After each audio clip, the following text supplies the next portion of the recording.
프놈펜 한복판에서 전쟁에 가까운 전례 없는 혼란의 현장이 방금 벌어졌습니다. 연쇄적인 폭발음이 울려 퍼지고 연기와 먼지가 자욱했습니다. 군대의 지원을 받은 중무장 경찰이 한때 불가침의 영역으로 여겨졌던 견고한 복합단지, 도시 속의 도시 전체를 폭파시키고 평지로 만들었습니다. 수천 명의 용의자들이 혼비백산하여 달아났습니다. 지난 며칠간의 전국적인 작전으로 3,400명 이상이 체포되었습니다. 아시아 전체가 경악했습니다.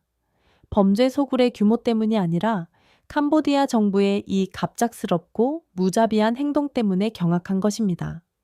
수년 동안 이 스캠 소굴들은 공공연한 비밀처럼 존재하며 비호받고 모든 구조 요청을 무시해왔습니다. 그런데 왜 하필 지금일까요? 왜 이렇게 무력을 과시하는 듯한 폭파 작전을 벌인 것일까요? 그 답은 프놈펜에 있지 않습니다. 그것은 서울에 있습니다. 우리가 지금 목격하고 있는 것은 정의의 부활이 아닙니다. 이것은 급조된 연극, 긴급 PR 캠페인, 그들이 방금 격노하게 만든 가장 중요한 투자자이자 원조 공여국인 한국을 달래기 위한 공황 상태의 청소 작전입니다. 이 전국적인 작전 뒤에 숨겨진 진실은 고전적인 위기 대응, 외교, 크라이시스 리스폰스 디플로매시의 한 장면입니다. 불과 몇 주 전 캄보디아 경제는 신뢰의 완전한 붕괴 직전에 서 있었습니다. 자국민이 살해당하는 것을 목격하고 북한 정보기관과의 연관성을 발견한 한국은 전광석화와 같은 경제 제재를 감행했습니다. ODA 전면 중단 위협, 비호 세력인 기업들의 금융 동결, 그리고 노동 시스템과 식수 사업을 포함한 모든 개발 프로젝트의 전면 재검토입니다. 그리고 이것이 그 결과입니다. 인도네시아인 106명이나 전국적으로 3,400명의 용의자를 체포한 것은 목표가 아닙니다. 그들은 오직 단 한 명의 관객, 서울을 위해 연출된 연극의 배우일 뿐입니다. 캄보디아는 공황 상태에 빠져 있습니다. 그들은 한국에게 자신들이 행동하고 있다는 것을 증명해야만 합니다. 그들은 뉴스를 만들어내고 폭발음을 만들어내야 합니다. 붕괴하고 있는 프로젝트, 외화 송금, 그리고 국가 이미지를 구하기 위해 그들의 관광부 장관이 TV에 나와 캄보디아는 안전하다고 힘없이 선언할 수 있도록 말입니다. 이것이야말로 가장 냉혹한 진실입니다. 인도네시아나 싱가포르 같은 다른 나라들은 수년간 불평했을지도 모릅니다. 하지만 그들의 모든 말은 무시당했습니다. 오직 한국이 국가정보원 LNEAS과 정보사령부 이 사건을 형사사건에서 국가안보위기로 격상시키며 개입하자 캄보디아는 비로소 자신들이 이전에 비호했던 바로 그 스캠 소굴들을 폭파시킬 수밖에 없었습니다. 아이러니한 움직임 속에서 서울은 단지 자국민만 구한 것이 아닙니다. 그들은 캄보디아가 다른 아세안 국가들의 국민들까지 구하도록 무심결에 강제했습니다. 한국의 권위는 매의 한국 행동은 도미노 효과를 일으켜 현지 정권의 거짓말을 폭로했습니다. 사건들이 단지 개별적일 뿐이라는 캄보디아 관광부 장관의 선언은 전국적인 작전에서 3,400명의 용의자가 체포되었다는 숫자 옆에 놓이자 우스꽝스럽고 수치스러운 것이 되었습니다. 그것은 그들 내각 내부의 모순, 공황, 그리고 통제력 상실을 보여줍니다. 그러므로 프놈펜의 폭발은 정의를 집행하는 강력한 국가의 행동이 아닙니다. 그것은 단지 서울의 경제적, 외교적 따귀에서 울려 퍼진 메아리일 뿐입니다. 캄보디아는 불을 끄려 애쓰고 있지만 그 불을 붙인 장본인은 바로 한국입니다. 이 폭파 사건은 유일한 행동이 아닙니다. 그것은 단지 빙산의 일각일 뿐입니다. 동시에 싱가포르 형제가 이끄는 3,150만 달러 규모의 또 다른 충격적인 사기 조직이 역시 프놈펜에서 활동해온 것이 적발되었습니다. 이 사건은 캄보디아의 체면을 세워주지 못합니다. 그것은 캄보디아가 스스로를 초국가적 범죄의 전염병 온상으로 법의 회색 지대로 만들었다는 한국의 논점을 단호하게 확인시켜줄 뿐입니다. 이는 주권적 법치 실패의 전형적인 예시입니다. 이는 캄보디아의 국가기구가 완전히 무력하거나 혹은 더 나쁘게는 공모했다는 것을 증명합니다. 싱가포르처럼 가장 발전하고 엄격한 법 체계를 갖춘 국가의 범죄자들이 자국 영토를 근거지로 삼아 바로 그 싱가포르 국민들을 공격하도록 허용할 정도라는 것입니다. 싱가포르 경찰이 특수팀을 캄보디아로 급파해 캄보디아 영토 내에서 현지 경찰과 공조하여 범죄 조직을 소탕해야 했다는 사실은 우스꽝스러우면서도 부끄러운 진실입니다.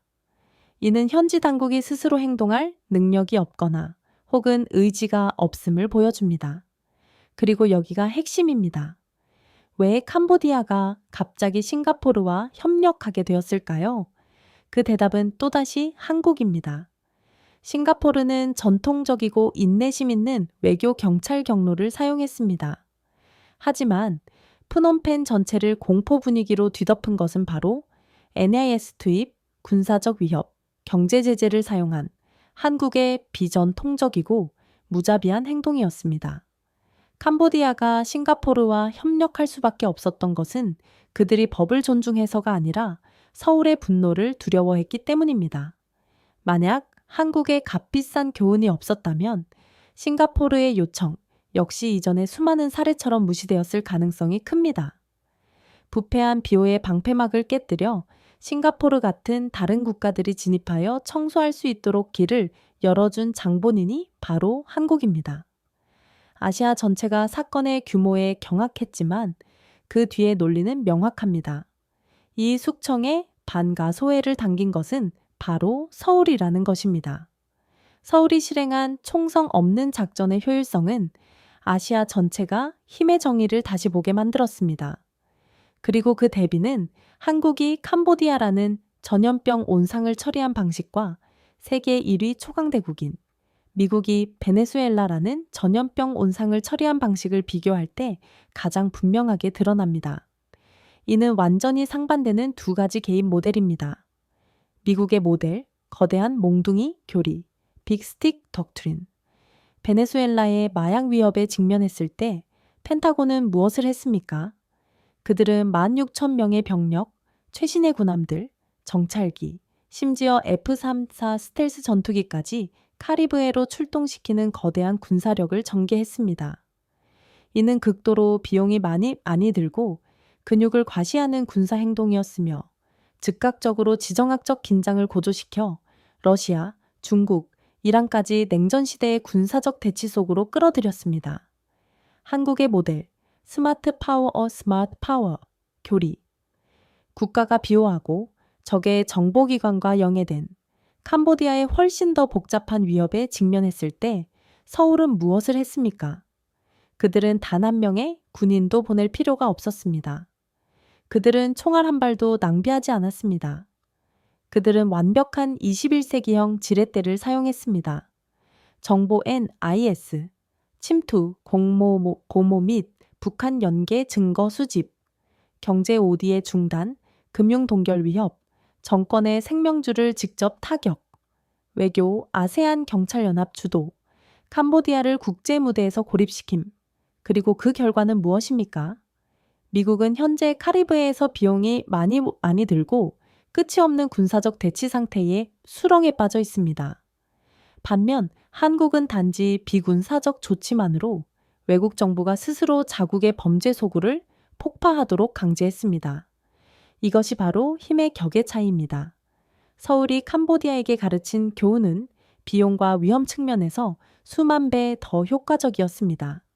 그들은 대리전이나 국제적 위기를 초래하지 않으면서 국민 보호, 범죄 기지 파괴, 적 억제라는 100% 전략적 목표를 달성했습니다. 이것이야말로 싸우지 않고 이기는 현대 강대국의 격입니다.